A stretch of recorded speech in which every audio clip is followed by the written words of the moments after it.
Hi teachers, Brother Judd here with another training about Doctrinal Mastery. So we're a few weeks into our study of the Book of Mormon with our seminary students, and hopefully Doctrinal Mastery is a regular part of what we are doing. So last week I talked about some of the why behind Doctrinal Mastery.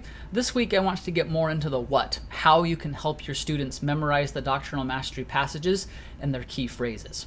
So here in Doctrinal Mastery Review number 2 gives you a possible learning activity where you give students this scenario where you say, imagine you have a friend who's got questions about the church and Jesus Christ specifically. Can you think of a helpful passage from the Book of Mormon that you could use to show your friend? Or how might knowing Doctrinal Mastery passages and key scripture phrases help you in situations like this? Well, of course, you will have ready references right there at your fingertips to whether you're pulling out your paper scriptures or your phone. You will know this verse is about that and this verse is about the other. I tried to point out in last week's video that the more you can use Doctrinal Mastery scriptures to answer your students' questions, the easier it will be to convert your students to want to do the same. They will see their teacher model again and again and again using Doctrinal Mastery passages to answer questions about everyday life, about church topics, whatever it happens to be. If you can root them in a Doctrinal Mastery reference, so much the better. So how do you do that? How do you gain that capacity to just know which references are about which topics? Well, here's one possible thing you can do. Of course, here are the first 12 Doctrinal Mastery passages and key phrases. These are the ones that we're working on for this semester. And a key or a technique you can use is making memory cards. So you can do these on paper, which the lesson here outlines. Step 1, create 12 cards looking like this. Step 2, write the Doctrinal Mastery scripture reference on one side, and then write this key phrase on the other side.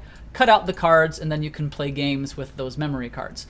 Another option that we have is this fantastic new Doctrinal Mastery app. You can go over to Fullmer Gems, and Brother J. Fullmer has done a fantastic job of describing how the updated Doctrinal Mastery app can help your students, and you, help all of us, memorize the scriptures, memorize the key phrases, be able to locate the scriptures, all that kind of stuff. The app was just updated with all the new references, so that would be very helpful as well.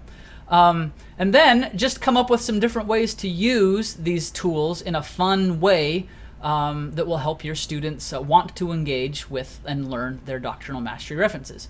One thing that I used to do was I'd do something called, this was back when we called it Scripture Mastery, we would play Scripture Mastery Mario Kart.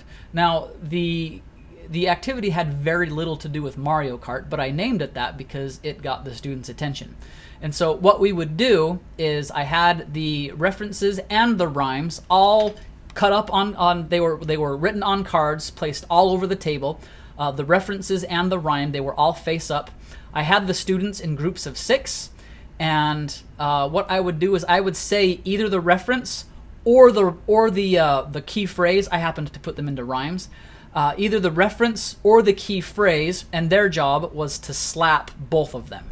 So my memory cards were slap cards. And so they could either slap the reference or they could slap the key phrase. If they were really good, they could slap both, and then they would collect the cards. At the end of a round, you would count who had the most cards, and then I would take the people with the most cards, and they got to play one round of Mario Kart where they do a lap, and whoever won that first lap gained an extra point for their team. Like I said, Mario Kart had very little to do with it. It had more to do with getting students an opportunity to engage themselves in the references and the key phrases. Mario Kart was just to give them something to work forward to and to keep their attention. So that just happened to be some harebrained idea that I came up with. My students ended up really loving it. If you're teaching at the church, you could do something like, you do some game similar to what I did, or come up with your own, and then make shooting a free throw for the bonus point something. Just something to get students up and moving, using some of the kinetic energy, trying to increase some early in the morning, getting students out and doing something, always a good idea. So again, but we don't want to lose the purpose of Doctrinal Mastery. It's really to help our students be able to do, where are those questions? Right here. To have the capacity of knowing the Doctrinal Mastery passages, and so that they can help our students in situations such as the hypothetical here. Somebody has a question, knowing doctrinal mastery will give our students the capacity to answer such questions from the scriptures. So have fun coming up with different ways that you can review doctrinal mastery scriptures with your students. At the very least, I hope our students will have marked in their scriptures, either paper or digitally, they will have the doctrinal mastery references marked.